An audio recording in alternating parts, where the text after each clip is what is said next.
నమస్తే, నేను Chandana. Welcome to great Andhra. ఇప్పటి వరకున్న టాప్ స్టోరీస్ చూద్దాం.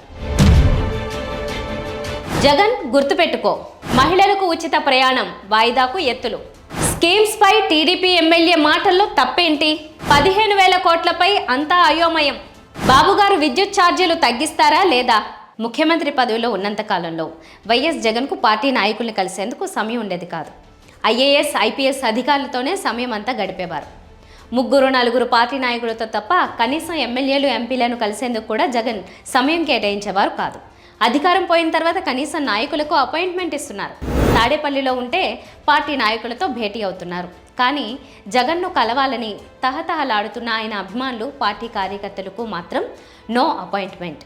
తాజాగా బెంగళూరు నుంచి తాడేపల్లికి జగన్ చేరుకున్నారు. బుధ, గురువారాల్లో నాయకులతో జగన్ కలవనున్నారు. అయితే పార్టీ అభిమానులు, కార్యకర్తలెవరూ తాడేపల్లికి రావద్దని పార్టీ కేంద్ర కార్యాలయం ప్రకటనిచ్చింది. టీడీపీ కార్యకర్తలు, నాయకుల దాడుల్లో క్షతగాత్రులుగా కార్యకర్తలు మిగులుతున్నారు. వైసీపీ అధికారాన్ని పోగొట్టుకోవడంతో పెద్ద సంఖ్యలో బాధితులవుతున్నది కార్యకర్తలే.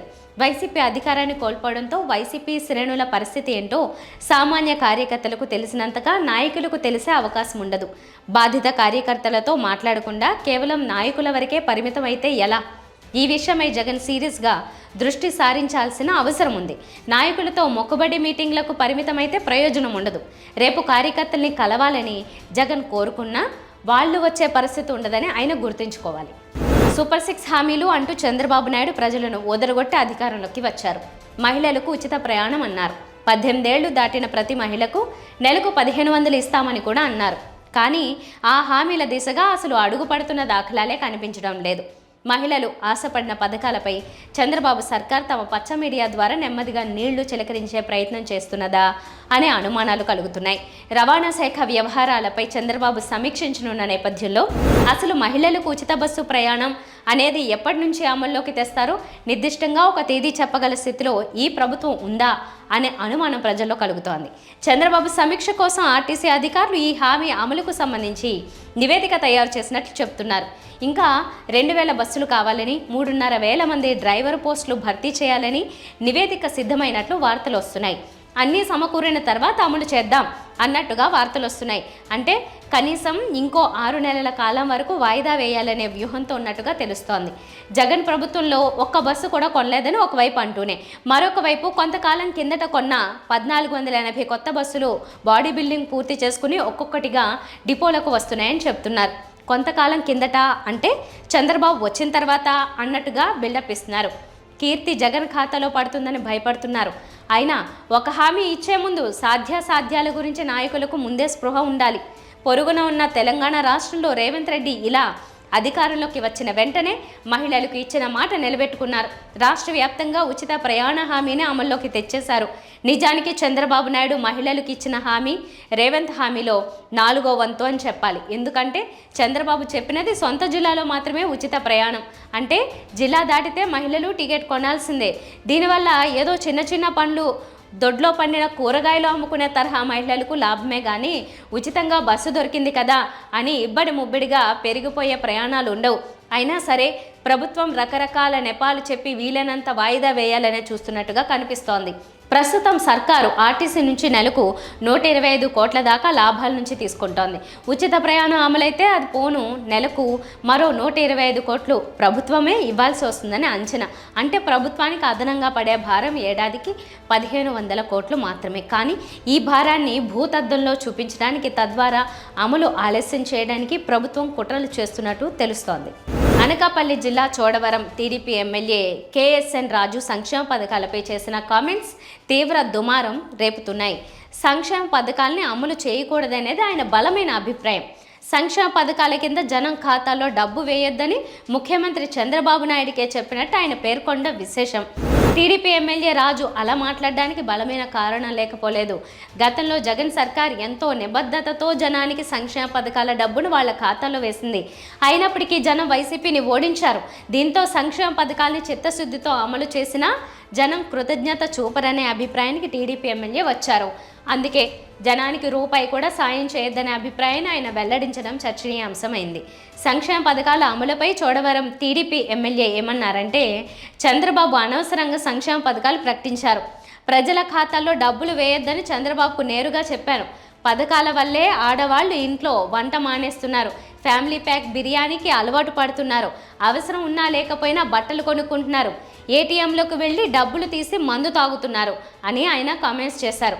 సంక్షేమ పథకాలు నిజాయితీగా అమలు చేసిన ప్రభుత్వాన్ని ఆదరించకపోవడం వల్లే ఇప్పుడు అధికార పార్టీ ఎమ్మెల్యేలు లెక్క లేకుండా మాట్లాడుతున్నారు. టీడీపీ ఎమ్మెల్యే కామెంట్స్ను సమర్థించే వాళ్ళు లేకపోలేదు. ఇప్పుడు ఏది మాట్లాడినా సమర్థించే వాళ్ళు పుట్టుకొస్తున్నారు, పైగా అధికార పార్టీ ఎమ్మెల్యే. ముఖ్యమంత్రి గారు చంద్రబాబు నాయుడు గారితో మాట్లాడే అవకాశం వచ్చినప్పుడు కూడా అయ్యా అనవసరంగా ఈ స్కీమ్లన్నీ ఇస్తున్నారండి, ఆ డబ్బులు ఇస్తే నాకున్న బాగుండి ఎవరేమనుకున్నారు, వాళ్ళ ఖాతాలో డబ్బు వేస్తున్నారు. ఆ డబ్బు ఇవ్వడం వల్ల ఏం చేస్తారంటారు, ఆ ఏటీఎంలో డబ్బులు తీసుకోవడం, డాబాలకు వెళ్ళి బిర్యానీలు కొనుక్కోవడం, లేకపోతే ఇంకో చోటకి ఇంకోటి కొనుక్కోవడం. అది నేను చెప్పను, అది కూడా పట్టున్నారు. కొని వాళ్ళు తాగడం, ఇంట్లో కూడా వంట వండుకోకుండా ఆడవాళ్ళు ఏంటన్నారు, ఎలాగే నువ్వు బిర్యానీ బ్యాగ్ తెస్తున్నావు కదా, లేదా ఫ్యామిలీ బ్యాగ్ తెచ్చి అందరం కలిసి తింటామని తిరిగి ఇలాగా ఏదేనంటే వేరే ఉద్దేశాలు కదండి. ఏ ఒక్కరైనా రేపు ఇంటింటికి వచ్చినప్పుడు అడుగుతారు, గత 5 సంవత్సరాల్లో ప్రభుత్వం ఇచ్చిన డబ్బులతో ఈ మంచి పని చేసాం, ఇది కొనుక్కున్నాం, ఇది చేద్దామని చెప్పారండి. లేకపోతే బట్టలు కొనిసుకోవడం అవసరం ఉన్నా లేకపోయినా అనవసరం చిల్లర ఖర్చులతో ఖర్చు అయిపోతుంది. మేము ముఖ్యమంత్రి గారు కూడా అయ్యా మీరు డబ్బులు ఇచ్చేదాని మీద కంటే ఒక గేదెలు ఇవ్వండి, 4 కోళ్ళు ఇవ్వండి, లేకపోతే గోళ్ళు ఇవ్వండి, మేకలు ఇవ్వండి, మన ఇది ఇస్తే ఆ సంపద దానివల్ల ఏంటో తెలుసండి. ఆయన మీరు 20,000 ఇవ్వండి, 50,000 ఇవ్వండి, అది వేరే కష్టపడి. అమరావతి రాజధాని నిర్మాణానికి చంద్రబాబు నాయుడు ప్రభుత్వం పూర్తిగా కట్టుబడి ఉన్నదండంలో సందేహం లేదు. ఈ 5 ఏళ్ల పదవీ కాలంలో రాజధాని నగరాన్ని వీలైనంత పూర్తి చేయడానికి చురుగ్గా అడుగులు పడుతున్నాయి. అంతవరకు ఓకే. ఇలాంటి నగర నిర్మాణానికి 15,000 కోట్ల రూపాయల నిధులంటే ఆషామాషీ వ్యవహారం కాదు. ఆ డబ్బుతో పనుల్లో చాలా పురోగతి వస్తుంది. కానీ ఇప్పుడు 15,000 కోట్ల రూపాయల గురించి ఒక అయోమయం ప్రజల్లో నెలకొంటోంది. అమరావతి పనులకు ఆర్థిక సహాయం అందించడానికి సిద్ధపడిన ప్రపంచ బ్యాంకు బృందం ప్రస్తుతం ఆ ప్రాంతంలో పర్యటిస్తోంది. పత్రికల్లో వస్తున్న వార్తల ప్రకారం ప్రపంచ బ్యాంకు, ఏడీబీ కలిసి 15,000 కోట్ల రూపాయల రుణం ఇవ్వడానికి ముందుకు వచ్చినట్టుగా తెలుస్తోంది. ఇక్కడ కొత్తగా తలెత్తుతున్న సందేహం ఏంటంటే, ఇటీవల కేంద్ర బడ్జెట్లో కూడా అమరావతి నిర్మాణానికి 15,000 కోట్ల రూపాయల సాయం అందించనున్నట్లు కేంద్రం ప్రకటించింది. బడ్జెట్ సమర్పించిన తర్వాత ఏర్పాటు చేసిన ప్రెస్ మీట్లో కూడా ఆర్థిక మంత్రి నిర్మలా సీతారామన్ ఈ విషయంపై కొంత క్లారిటీ ఇచ్చే ప్రయత్నం చేశారు. ఆ సొమ్మును రాష్ట్ర ప్రభుత్వానికి ఉచితంగా ఫండ్గా ఇస్తున్నారా, గ్రాంట్గా ఇస్తున్నారా, రుణంగా ఇస్తున్నారా అని విలేకరులు అడిగిన ప్రశ్నకు ఆమె సమాధానం చెప్పారు. ఆ సొమ్ము ప్రపంచ బ్యాంకు, ఏడీపీ నుంచి కేంద్రం రుణంగా తీసుకుని ఏపీ ప్రభుత్వానికి ఇస్తుందన్నారు. ఏపీ ప్రభుత్వం తిరిగి తీరుస్తుందా లేదా అనేది తర్వాతి సంగతి అన్నట్టుగా మాట్లాడారు. అంటే ఏపీ ప్రభుత్వం తిరిగి తీర్చకపోతే కేంద్రమే భరిస్తుంది అని అర్థం వచ్చేలాగా నిర్మలా సీతారామన్ చెప్పారు. ఇప్పుడు ప్రజల సందేహం ఏంటంటే, అమరావతిలో పర్యటిస్తున్న బృందం సిఫారసుల ద్వారా వచ్చే ప్రపంచ బ్యాంకు రుణం 15,000 కోట్లు, కేంద్రం ఇచ్చే రాజధాని సాయం 15,000 కోట్లు, రెండు ఒకటేనా, వేర్వేరునా అనేది. ఎందుకంటే రెండు ఒకటే అయితే దీనిని రుణంగా ఏపీ భావించాల్సిన అవసరం లేదు. దానిని తీర్చుకునే బాధ్యత కేంద్రానికి కావాలి. అలా కాకుండా రాష్ట్ర ప్రభుత్వమే ఆ రుణం తీర్చాల్సి వస్తే గనుక బడ్జెట్ ప్రతిపాదనల సాక్షిగా అమరావతి రాజధాని నిర్మాణానికి కేంద్రం 15,000 కోట్లు సాయం చేస్తుందనే ప్రకటన కేవలం ఒక మాయగా భావించాలి. ఈ విషయంలో ప్రభుత్వ పెద్దలు ప్రజలకు ఒక స్పష్టత ఇస్తే అయోమయం తొలగుతుంది. చంద్రబాబు నాయుడు ఎన్నికలకు ముందు తాము అధికారంలోకి వస్తే రాష్ట్రంలో విద్యుత్ ఛార్జీలు తగ్గిస్తామని ప్రజలకు హామీ ఇచ్చారు. రాష్ట్రంలో చిన్న పెద్ద తేడా లేకుండా ప్రతి కుటుంబం మీద కూడా ప్రభావం చూపించే విషయాలలో మొట్టమొదటిది విద్యుత్ ఛార్జీలు.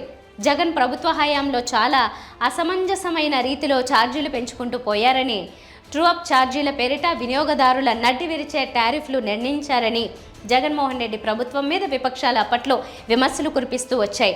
ఏకమొత్తంగా ప్రజలను ఆకట్టుకోవడం లక్ష్యంగా చంద్రబాబు నాయుడు విద్యుత్ ఛార్జీలను తగ్గించే అంశాన్ని కూడా తమ హామీల్లో చూపించారు.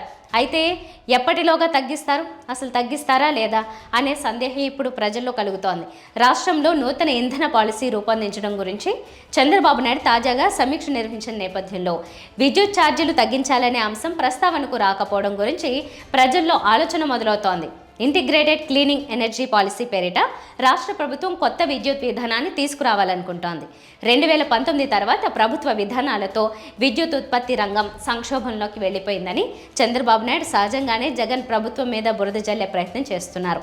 ఏ రంగం గురించి సమీక్ష ప్రారంభించినా ముందు జగన్మోహన్ రెడ్డిని నిందించడంతోనే అది ప్రారంభం అవుతుంది అని ప్రత్యేకంగా చెప్పాల్సిన అవసరం లేదు.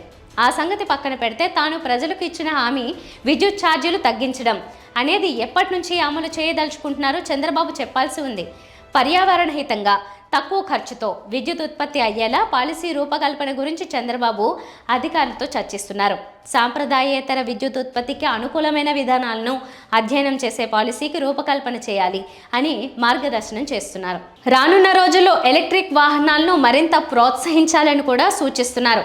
సౌర విద్యుత్ ప్యానెళ్ల తయారీ సంస్థలను ఏకంగా రాష్ట్రానికి రప్పించాలని కూడా ఆలోచిస్తున్నారు. ఇవన్నీ కూడా ఆశావాహ పరిణామాలే.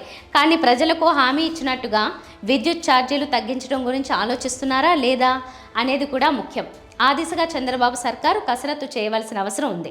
రాబోయే 5 ఏళ్లలో విద్యుత్ ఛార్జీలు పెంచకుండా ప్రజలపై భారం పడకుండా చూడడంతో పాటు ఏదైతే జగన్మోహన్ రెడ్డి అనుచితమైన రీతిలో టారిఫ్లు పెంచేశారని అంటున్నారో వాటిని తగ్గించడం కూడా తమ ప్రభుత్వ బాధ్యత అని చంద్రబాబు నాయుడు గుర్తించాలి.